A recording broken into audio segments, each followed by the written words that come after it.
Hello, how y'all doing? I'm going to talk about the music or the media contract. I'm going to talk about that contract. Now, I'm talking about anybody in music, anybody who's into music, whether you're a rapper, whether you sing R&B music, whatever. Okay, I know there's a lot of strange things on that contract, but I'm going to talk about one aspect of the contract.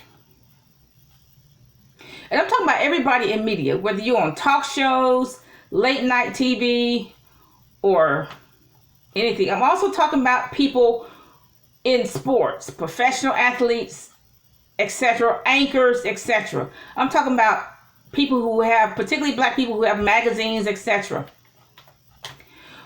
What I read, that anybody who's in the media contract or music contract, to include sports, professional sports, everything, magazines, everything, that it is written in their contract that they cannot do it, particularly the blacks, that they cannot do anything for the blacks in America.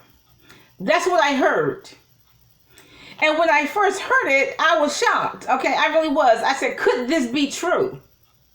That's what I was asking myself, could this be true? So I did not judge it. I just did my research.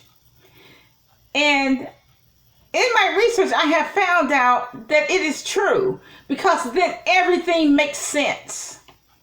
Everything makes sense.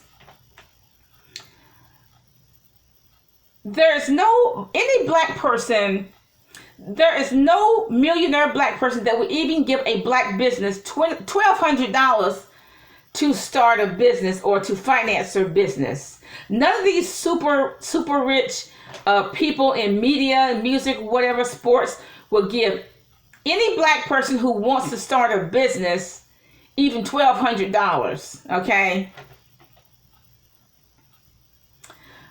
There's not one super rich black person in any of these media, music, professional sports, or whatever, that will put anything in the black community. They will not put one supermarket in the black community. They will not put bikes, not even a bike shop in the black community. No laundromats in the black community. Because the contract says they cannot do anything for the blacks in America. Okay, so they want these people who write their check, what they call the elite, the movers and shakers of the world, they want to keep us poor. They've been trying to keep us poor since slavery, probably since the Willie Lynch letter, or even before then. Keep us poor by any means necessary. So these super rich blacks, they don't even have like one 8x10 store in the black community. Not one 8x10 store. Not one laundromat. It just amazed me. Not one laundromat. Not one barbershop. Not one beauty shop. All these super rich black people who the elites write their check, they don't have one business in the black community. Not one. One business in the black community. So Oprah, they said that you can't do anything for the blacks in America. You must keep the blacks in America poor. So they didn't say anything about the blacks overseas. So Oprah goes overseas, does some little things for the black South African girls. Okay, so they let her do that. They allowed her to do that.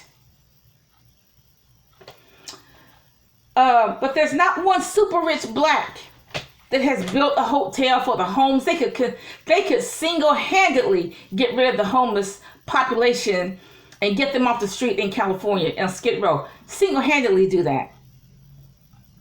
The very least they should do is build a shelter for homeless women, or a hotel of some sort, single rate occupancy for women, because they get raped on a daily basis. Now, the ones who have nerve enough to put a business in the black community, they're killed or shot by another black person. They're killed or shot. Why? Because the message is clear. I said, you cannot do anything for the blacks in America. You cannot have any business. You cannot have a clothing business, a barbershop, nothing. And the ones who do that are shot and killed, or mysteriously die. Now, I remember I was watching the Oprah show, and she went to this community outside of Chicago. And this particular community was occupied by blacks. It had no zip code. It had no sewer system. All the houses were ramshackle. And Oprah did her story on these poor blacks and walked right out. She didn't do nothing for them. She didn't do one iota, nothing for them. Walk right out. I was shocked at her selfishness. I was even shocked. She didn't even say, here's some grass seed, okay, to put on your lawn, okay. Nothing. She didn't do nothing for it. She just walked right out. I was shocked myself. Because if she did anything that would violate her contract, she can't do anything for the blacks in America. And you know what? You get used to that level of selfishness. I mean, the way I look at these black billionaires and black millionaires worth $200, make $400 a year, they get used to that level of selfishness. They get used to it. All about me.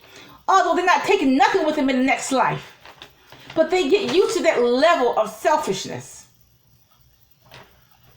Now, Michael Jordan has built a clinic for poor people in North Carolina. And I hear he's building another one, or has built another one. Now, the elite has obviously given him permission to do that. The people who write his checks has given him permission to have that free clinic. But obviously, it's not just poor blacks. The clinic for whites are going to go to the clinic too. So I guess because whites go to the clinic, he's got the permission. Now, the plantation owner, if the plantation owners tell you what you can and cannot do with your money, you are still a slave. Whoever these elite people are that write your check, if you're a black millionaire making $400 a year, making the Forbes list, you are still a slave because they tell you what you can and cannot do with your money. You know, Harriet Tubman said, I would have been able to free, she said, quote, I would have been able to free more slaves than I did if they had known they were slaves. So they had no understanding that they were even slaves. See, these black billionaires like Oprah, Michael Jordan, all these blacks that's earning $400 million a year, make the Forbes top 10, top 20 list. All these super rich blacks, they are still slaves and don't even know it. Because if anybody tells you what to do with your money, you're still a slave. Even poor people, nobody tells even poor people what to do with their money. But these blacks, you're a slave and don't even know you're a slave. Anytime you have somebody tell you what to do with your money, what you can and cannot do with your money, you're still a slave. You don't have even as much freedom as the poorest black in this country. You don't even have their freedom. You can be a billionaire if you want to, but you don't have the freedom of the poorest black person in their country. Nobody tells them if they have $1 in their pocket, they decide where to spend that dollar. You don't have even their freedom. They're not brainwashed as you are. You're brainwashed. And you're still a slave. Bye.